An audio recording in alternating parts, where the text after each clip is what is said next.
I have common sense, so thus I can understand what's happening in the situation. But what really helps us understand in the present moment, see, the mind is a tricky thing. The mind is awesome in remembering things from the past, and it's awesome with the ability that it has to project in the future. It has one incapacity. It cannot be present in the moment. It has to have happened before. It has to be past for it to be able to analyze it. So that does two things. One, it keeps me back in my old belief systems. I still refer to old ways I'm thinking to analyze the situation, right? So I'm not evolving. And I stay within the context. I'm also staying in the context of common sense because I gotta think logically. Welcome to the Warriors at Work show. This is Jeanie, your guide and host. This is a show for men and women in the workplace who want to move from the predictable to the potent. This is your weekly dose of inspiration with an edge. I talk with CEOs and shamans, sports marketing executives and therapists. All of us are like-minded thinkers and doers who tell stories, share wisdom, and challenge each other to have the best life possible inside and outside the office. Welcome to your Warrior Conversation. Hey everybody, it's Jeanie. Thanks so much for joining me at the Warriors at Work show. Today, we're going to have a fascinating conversation about shamanism. Yes, shamanism, and how we all have access to this. And as leaders, executives, entrepreneurs, business owners, we actually exercise many of the same attributes that are talked about in shamanism. And this ancient wisdom, this ancient way of being is something that I get to dive into with Ray and Nina Crist. They are a husband and wife team. Ray founded the Jaguar Path in 2007 after he went through an extraordinary personal medical scare where he was diagnosed with stage 4 cancer in 2003, was given 3 months to live. And he decided to step into the world of shamanism. He had a real interest in learning about indigenous wisdom. And it was through that health scare and a diagnosis like that he found his way into the world of shamanism and has been studying with shamans for the last 15 years. He's brought all of that wisdom forward as he founded the Jaguar Path and connected with Nina, his wife, who also went through the Jaguar Path of shamanism training. She's been studying martial arts since she was 17 years old. She's a returning guest on the Warriors at Work show where she's talked to us about various martial arts modalities, energy management, energy practices. But today's conversation really breaks down how relatable shamanism is to all of us as leaders, business owners, executives. And you're wondering, why are you having a conversation about shamanism and why are you doing this now? Well, it's something I've been thinking about particularly over the last 2 years, how we have sort of this elevated sense of consciousness as to who we are. We're asking bigger questions. We're way more reflective than I think we've ever been. And I thought about it through the lens of, look, leaders, we're responsible for making relationships, systems, and organizations whole. We also help others interpret the world in a new and constructive way. And our success is reliant on self-study, rituals, communication, reinforcement, and addressing disconnects. All of this helps us to bring our best self forward. So guess what? You're practicing the principles of shamanism every time you do that. So this conversation breaks down what shamanism is, what it's not, what are the most powerful modalities that we all have access to, and what are Ray and Nina seeing right now in the world. I welcome you with open arms and a big, big heart for a really powerful conversation. Enjoy. What's it like to work with Ray and Nina? So if they're listening to this and they're like, all right, there's something here. What would it be like to work with these two? Like, what do they do? Like, how would they engage me?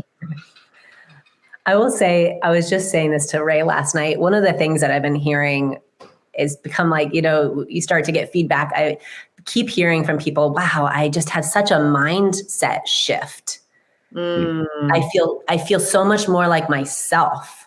I've really shifted the way that I'm showing up in the office. I've shifted the way I'm showing up in the home, in my relationships, even with myself, I've shifted. And so a lot of times, and let me back up. So Ray and I do, we offer trainings. So people get certified as healers through our school. We have a certification program in shamanism. I teach Tai Chi and Qigong and Kung Fu. And so I do a certification program in understanding the energy of the movements that can kind of be energy remedies. And we also do like personal energy coaching. And so that's where we work one-on-one with an individual or a team and really kind of look into the areas of their life that they're seeking support. And then over a 3-month period, we basically address all the different dimensions of reality to achieve whatever goal they've set. And a lot of times it's, it's one of those things where, you think like, oh, I have a headache. And then you address something you ate the night before. And it's like, you wouldn't have made that correlation. But like when you've got that like awesome grandmother or that amazing mother that just seems to know exactly what you need. Yeah. I feel like Ray and I, from our years of our own healing and our own personal cultivation and practices, we've had a chance to connect with these different modalities, different tools we call energy mechanisms. And so it's very apparent for us. So when we're talking with someone that's struggling in one way or another, we're able to share those energy mechanisms through healings, through practices, through guided meditations, and just naming a few of the different ways that we kind of approach that state of dis-ease. And again, it could be someone maybe experiencing like physical health. They maybe haven't been feeling well. They may be having like some more of like feeling like psychologically needing to kind of get back to who they want to be, or having the thoughts that are more supportive. People that are on a team that maybe the business isn't going in the direction that they want it to be going in. And so whatever, to me, is almost like that's the symptom can oftentimes be irrelevant to the work, because it always comes back into the root of where that person is sitting and what the qualities of energy are within the body. And as unique as each one of us are, there are absolute archetypes, there are absolute patterns, there are only so many emotions we can experience as human beings, right? And so this ancient wisdom really are like the keys to unlocking and accessing that health and wellness, and really an optimal way of showing up. It's like, how can I step into becoming my best self? Because here we are, and this is our life. This is it. This is our what do you call it? Canvas, right? It's like, I want to savor it. Life. It's every minute that wet left is not going to come back. Right. And so go ahead. Yeah. I want to say that into that is, how is it to work with us? I would put on the top, I would say, first of all, fun. We are. And not because we don't take it seriously, but exactly because we take this really seriously. Exactly. This has saved my life from cancer. This has made my life and our life extraordinary. We live a very different life than the norm. Not because we have some superpower or inheritance, none of that. But what we have is that open heart. And that's all where it all starts. And it's like you said, it's like, it would be so awesome if we could all use the word affection easier and not be like, it's like hard for people to use the word affection. Every time, and I've asked this question hundreds of times to audiences of hundreds or 1,000 people, it said, who likes affection? Please wave your hand. And everyone said that people have 2 hands up. Because affection is exactly that, is life force running through your body. And one of the things that we've come to understand really clearly, and we work on with Nina, is that the mind has an amazing capacity of restricting that free flow of energy. Like when you have a belief system, you believe something that someone told you, then you restrict the energy that runs through the cell, to the cells of your body, to your heart, to your intestines, to the functionality of the body. And then there's conversation that goes back and forth, and the body starts shutting down, then the brain starts shutting down, and it's just a downward spiral. The idea is to know, and that's where I feel it's like, this is not a belief system or a religion. It's though kind of like a deep psychological study, and it can be really simple, is to understand what thoughts I can change and what beliefs I can change inside me. Right. Oh, and not to abide to someone else's. The shamans we work with, the Keros, are just amazingly powerful and amazingly sweet people. None of them needs our vote or us to bow to them or any of that. They not at all. He always says, "You're the guru. You're the guru." I want to just acknowledge something you said that really, really resonated. And I'm saying this because I know anybody that's watching or listening is gonna get this. What you just accentuated for me is we get stuck in our patterns. We get stuck in believing that there's one way to do stuff. Just thinking of something that happened. My husband and I had a disagreement around something, and I was convinced that my assessment of the situation was spot on. And he's a very reflective guy. We both kind of went to our corners, and I realized, no, that's just my conditioning. I have had some historical experience that will substantiate my assessment, but that doesn't mean I'm right. And I was having almost like a little bit of like a physical manifestation of a disconnect that I was starting to tune into, and he was kind of having the same thing. And I was like, I'm having a shamanism moment. I'm listening to my inner voice. And I'm acknowledging that my intellectual mind assessed the situation a certain way, but it's not accurate. There's actually way more to this. And so then when I think about all the leaders that I'm coaching on a daily basis, or any kind of conversation that I'm having with business people, the most profound moments is when we get out of our only relying upon our intellectual horsepower. Yes. Those are the most profound moments where you start to see the true possibility. And that's really what we're talking about.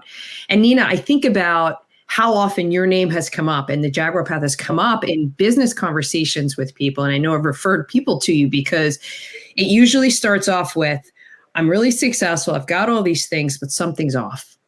Yeah. I have this inner calling or this inner sense of something, but I don't know what to do with it. And I'm afraid to bring it forward. I'm afraid to kind of name what it is. And I feel like the beautiful silver lining from the last couple of years is it's surfaced the opportunity to have these kind of conversations without people going, you're a weirdo. What are you talking about? That's suboptimal. We're not going to execute, and we're not going to have transactions the way we want it. And it's all open for, like, we're having the most human experience that I can recall in my lifetime over the last 2 years. I mean, honestly, take back 3-4 years ago, I wouldn't have had the courage to bring a conversation like this to life because I had my head down. I was in my transactional life, working, traveling, substantiating my value and worth based upon all of the little warrior stripes I had and all the people I helped, but it wasn't authentically me. But I paid attention to the calling. I paid attention to your intellectual horsepower is important and it will serve you in life. However, we are so much more than just how smart we are and how accomplished we are. And I think if we tap into that profound way of being, like, it's the possibilities are endless, and you're more inclined to share it with other people. Now, I know I'm kind of on a bit of a soapbox, but I have to say that back is, I think that's the other thing here is you want to encourage people to do this for themselves. Yes. Because the more that it do this, the more they share it, the more ripple effect there's going to be.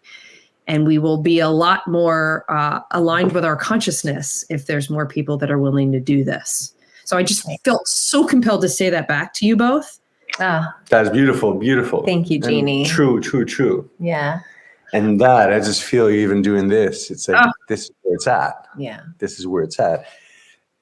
I loved, if I may reflect back what I heard you say, and which is huge. And we don't, and people, exactly like you're saying, people rely on their intellectual horsepower.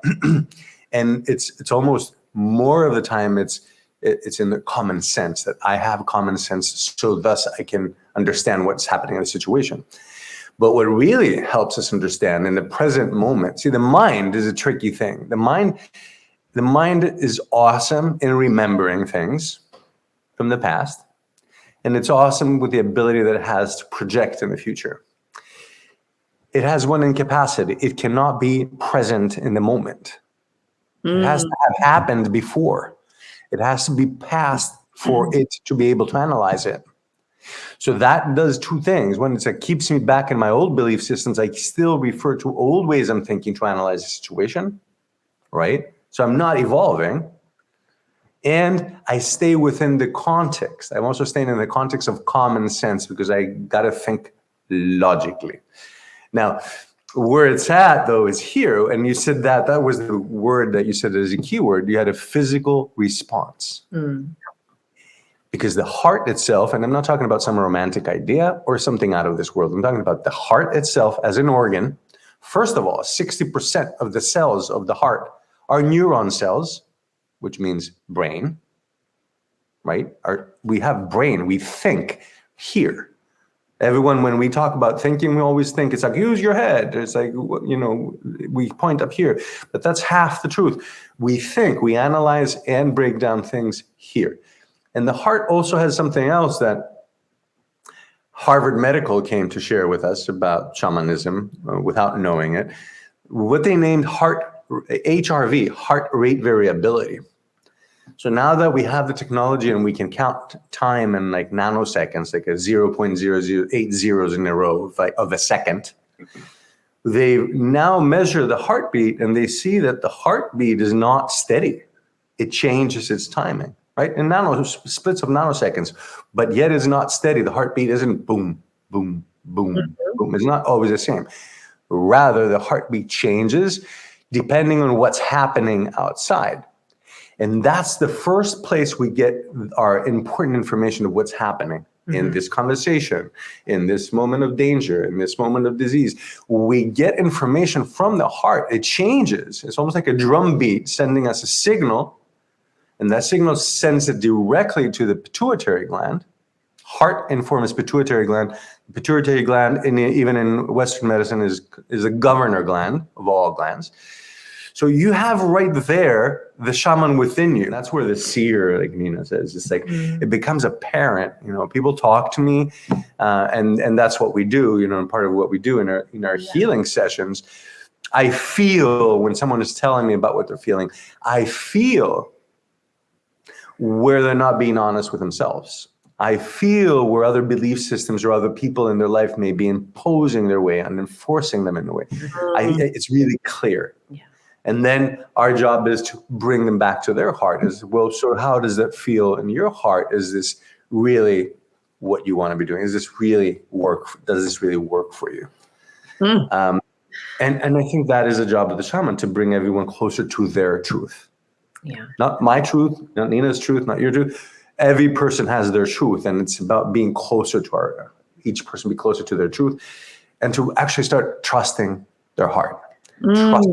Trusting their judgment of what a situation is. And I just wanted to add, as you were saying that, just for that moment, I was just thinking of a woman I just was recently working with over a 3-month period. And she's an owner of multiple businesses, and she's a leader, a phenomenal leader in her own right. And so we started with what she was trying to figure out what to do. She's at a phase in her life where she's thinking about scaling back, thinking about retirement, but worked so hard to achieve. So I don't want to let it all go. Anyway, it was all up here in thinking. And we came into the heart and to the feeling. I shared with her some practices, and I'll just say the Tai Chi and Qigong it's very simple. It's just like breathing the body. You don't have to have some big physical ability. There's no prerequisite or physical ability that's required. And it was in these simple movements of just shaking out the hands and giving some good sighs. And she kept coming back. She's like, oh my gosh, last week I did a office huddle, and we all were shaking down the tree. We were all shaking it out, and we had the most productive day ever. And then the next day she said, oh my gosh, I looked at my partner and she was all up here, and I just had her clear her mind. And she said she felt so much more calm. And then we were able to get to what I've been wanting to get to. It was the personal stuff that kept like, are we going to listen to you or are we going to listen to me? It was like this almost like this like traffic jam. And then it wasn't until they could get it out of the body and like literally let that sensation out of the body until they could start to have the conversations that was almost like this knot that got untangled. And once it was unraveled, then everything has become easy. And I didn't say, bring this technique to your office and incorporate it in this way. And I gave it to her and said, now they're yours. Like, let it be authentically yours. Share, let it infuse your reality. So she's shared it with her husband. She shared it with her daughter, but also at work and then for herself. And so it's not just about the workplace. And I think that's something that, I want to say again, it's not just about the workplace. If something is in a jam at work, if something's not moving along at work, then it's like, trace it back. It's like, okay, well, how can I shift the way I'm thinking? How can I shift the way I'm feeling so that I can offer that expanded perspective, that expanded awareness, and rather than, like Ray was saying, rather than looking at a situation and thinking like, I know the answer. It's like, well, what's behind that? What's behind that? Because the first thing you think of is probably just replicating that same pattern. Because that's what we do. That's what Mother Nature does, is we replicate the pattern. So if we want something to change, then we need to step back and say, okay, that works, but what could be even better? Yeah. What can be even better? I think back on sorry, what? I said, how could it be easier? I think that's easier and better. Yeah. I think of something that I took from your Tai Chi course, which I had the benefit of being a part of for 6 weeks. And so I sometimes get panicky and get these sort of like panic attacks. And it's very much tied to stress and when I'm trying to control. And so you taught a technique around, kind of tapping into or awakening your immune system, where you're tapping up and down your arms, underneath, on your side body. But you also did this tap around the heart. Mm-hmm. I can't tell you how many times I have shared that technique. Good. So I just so grateful. But I think what it reminded me of is it's, again, how do I interrupt my normal inclination to think my way through something? Mm-hmm. And tapping back into your body. It's just like a little open up the pathway to get more information. It's like, besides the fact that this tapping feels fantastic, it's like, okay, I didn't know I was tight over there. And oh boy, this feels really good. Like, now I've been having my kids do it too when they get anxious or they're worried about an exam. I'm like, okay, let's start tapping. Let's get the immune system response. So fantastic. I want to switch gears a little bit, because I'd love for people to get a little bit more insight into who you both are in the world. And, a lot of things that I talk about here is real conversation and real experiences, but I love to kind of get inside of your personal world. So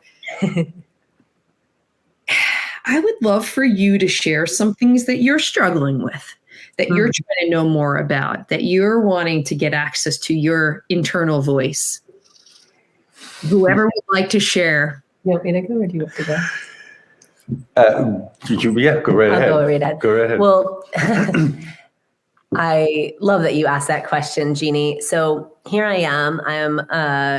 Ray and I run the School of Shamanism together. I teach healing with the world. I am passionate about sharing health and wellness tips. And last July, my father was diagnosed with cancer. And here I am as his daughter, and how can I help? And so there, all of a sudden, this, like, my parents have been healthy, my family's healthy. It's almost like having compassion and supporting my clients and people. I say clients, they become family and friends, and I love them all. And that feels safe, that feels good. And then all of a sudden, right into I think of it as like my internal scaffolding is my father, is my world, right? Is my, how, this is like structurally coming right into what is so vulnerable. And so I started talking with him every day more intentionally. And one of the things that was interesting is he doesn't think of himself as spiritual or intuitive or anything. He's always like, I'm happy for you. But like, every time I mention my work, he's kind of like, seems to change the conversation a little bit, It's weird stuff. Yeah, but he doesn't say anything. He's loving and sweet about it. But when he went to get a checkup, he wasn't feeling well. He went into the doctor's office and the doctor was like, you're good. And then he went to reach for the door to leave. And he said, do you mind just checking my heart? Something doesn't feel right. Wow. And I told him, I said, Dad, you saved your life. Because if he hadn't listened to that nagging pull in his heart, which is like so unlike my father to even speak to something. And it was that has saved his life, that caught it at a point that they were able to get right in to start doing some treatments. And I just went to visit him and spent a few weeks with him. And in that time of being really close to my father, who is really not doing well, I leaned on my practices in ways that I haven't ever in my life. I was doing this a lot. I had plenty of this. And I turned to Ray multiple times. Every night, Ray held me over the phone, just in conversation and looking at and doing my Tai Chi in the evening to release the energies of like the pain and the unknown and the fear and all of the emotions that come up in a time of unknown and difficulty. And so to really feel the ability to release the energy in my physical body that we could refer to as hucha, this heavy energy, it allowed my practices to almost like, when you have a friend and you guys, you have so much fun together and you laugh, but then something happens to one of you and then you show up for each other and like your friendship goes to a whole nother level. It was like that with my practices. It was like, wow, this is a whole other level of support and magic that I am in awe of. And my father and I got to be together in a way that I didn't say I was doing any sort of shamanism with him, but our time together, that connection, that affection, that's shamanism. Sitting with candlelight in silence is shamanism. And it was, so for me, that was an area that has been very personal. And I think a lot of times I see people in my world going, and I love podcasts and I love getting information online. But what I will say, where I source my inspiration is from nature. I would go and sit at the beach alone and just sit in silence and look at the water and sit with those candles lit with my father next to me and just look into the fire. And in those moments of deep stillness, an inner knowing can arise. And it was in those moments that I found, and Ray and I are going to be laying out this year, how I want to be kind of tweaking and evolving my life's work based on that time. And so I will just say that these practices, shamanism has been around for thousands and thousands of years, and it's for a reason. Humanity, people are, each of us, the humanity has kept it alive. We continue to share it. Here we are today with this amazing, the video and the magic of technology, continuing to share. And not that, in one sense, I feel like Ray and I are speaking, like we're not saying anything so profound, right? But it's just returning to the simplicity of who we are and taking that moment to take a deep breath at the beach before going back to make my father lunch and being like, okay, I want to be strong for myself and for my father. And how can I be a spiritual warrior? How can I show up for myself in this moment with fortitude and with strength, and also allow myself to have the vulnerability and honor the pain and the fear that is real. So beautiful, Nina. Wow. Thank you, Jeanie. Ray, how about you? I'm thinking as I'm listening to Nina, and as I'm by her side, and was by her side through these few weeks that she was with her dad. I think the human challenges are always the same. What we have, our beloved people, if a beloved one, our husband, wife, father, mother, it's like going through dis-ease or difficulty, we're emotionally in pain. I think that many times our needs, we fight, or we're striving towards to cover some needs or to have some wants. I think one of the main things that's changed in my way of thinking is where do I place the needs and the wants, and where do I place myself? And what I mean, where I place myself in all this. So what I mean by this is that one of the things that shaman sees is that the ego mind, the mind itself, almost always believes that we're entitled to everything always. And that if there's any moment that I'm not having something, then I get to complain or I must be unhappy.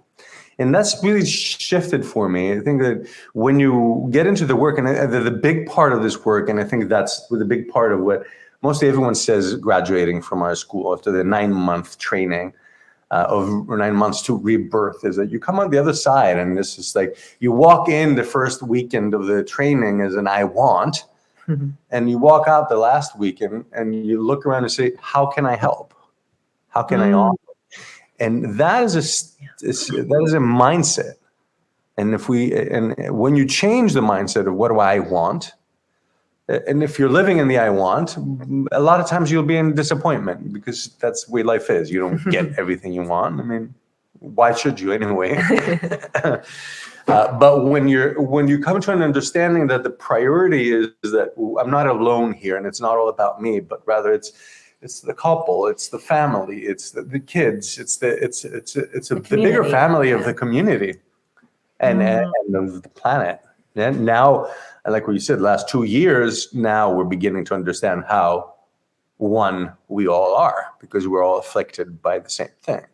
So it gives us both the understanding of our vulnerability as a humankind, as a race, as a species. And it's really clear that there's no borders that stop that, or any kind of restrictions on flying or whatever. It is what it is. It's a one thing, this whole globe. I feel that what have come out of personal struggle more of the time is my understanding or my ability now to come into stillness and silence, and not necessarily buy into what my brain is thinking. Oh, and that's hard to do, by the way. It's very hard to do, but there's a moment there's a click, and you're like, I got it. And then you can think out of the box. Then I feel, I don't know if there's a good way to say it. I think it's the right way to say it is like maybe you get smarter in some ways, you get sharper in some ways, because you're not buying into it. You're allowing for, it's like you said, it's like I thought I had everything, and it was like I knew what I was seeing, but I took a moment, and besides myself, said maybe there's something bigger. And so if you begin to live like that, it's just like, like for me, again, looking back at when I was diagnosed with cancer, they gave me 90 days to live. They gave me 3 months to live in 2003. Now, of course, I was devastated. Of course, I broke down 100 times. But looking back at this, it's the biggest gift I ever got in my life. Like, while my income is less than it was when I was a Vogue photographer, I am infinitely richer. Yeah, I love that. My life is richer. It's like, by all means, by all means. So here's my last question. We covered a lot of stuff here. I would love for you to share back. Are there experts, thought leaders, people that you're following or getting inspired by, and why them? Well, I'll say my part is definitely follow my teachers, Don Francisco Flores, who is, I would say, the chief or the elder of the Karen Nations people,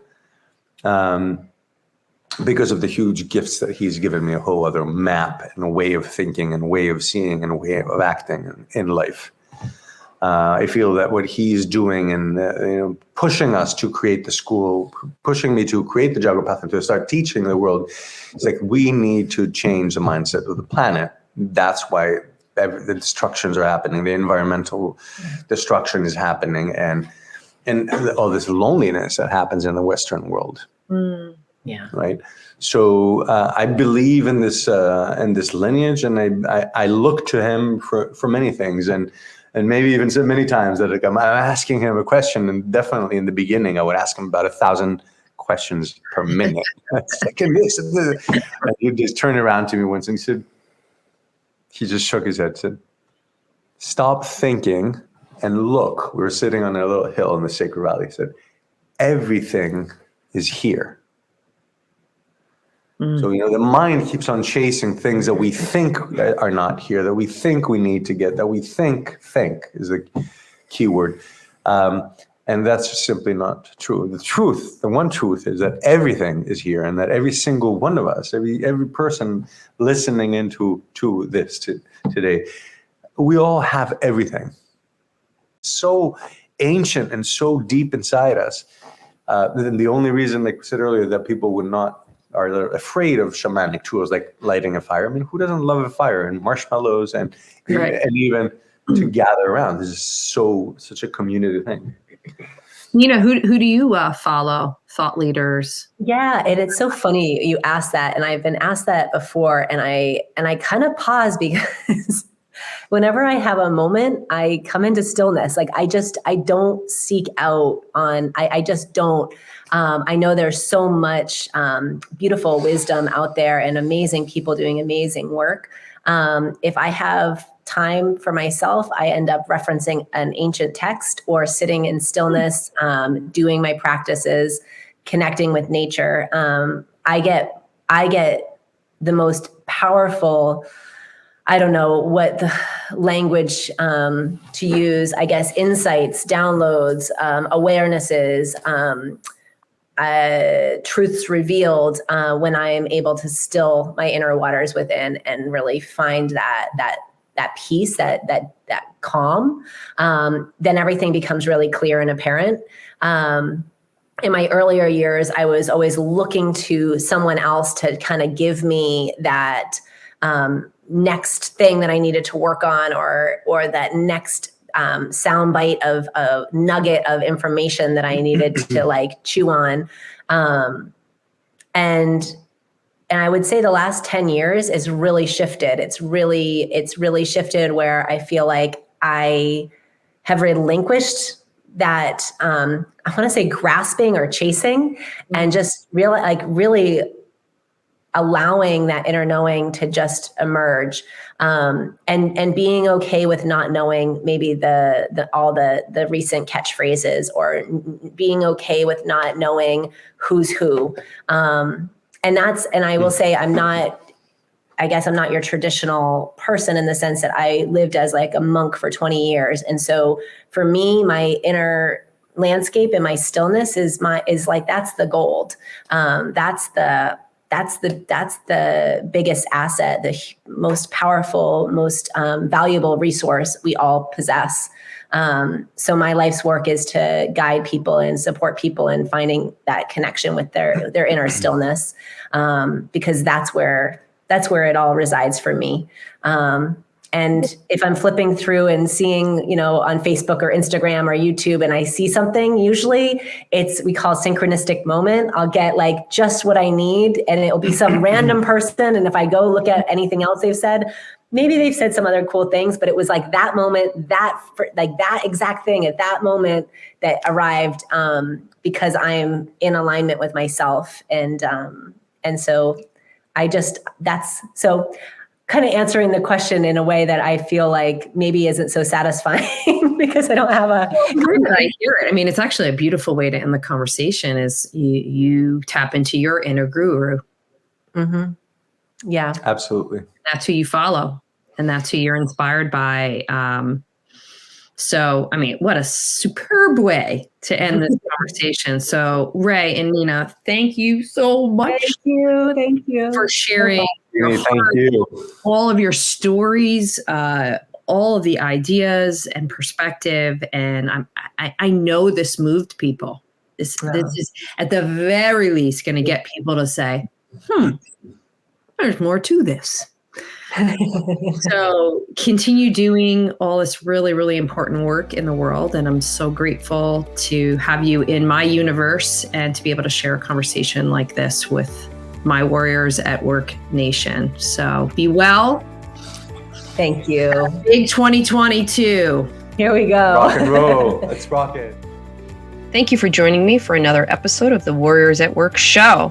If you are interested in learning more about what we do at the Warriors at Work show and platform, be sure to go over to my website, Jeanie Coomber, and subscribe to my monthly Warrior Playbook newsletter. I share everything that I'm up to month by month, as well as some lessons and insights that I've learned. I'm also interested in hearing any feedback you have about this conversation or future topics. So reach out to me directly on jc@jeanniecoomber.com or on LinkedIn. Be sure to tell your friends and your colleagues about this Warriors at Work conversation. Subscribe, review, and rate us. It's the best way to get this message out into the world. Be well.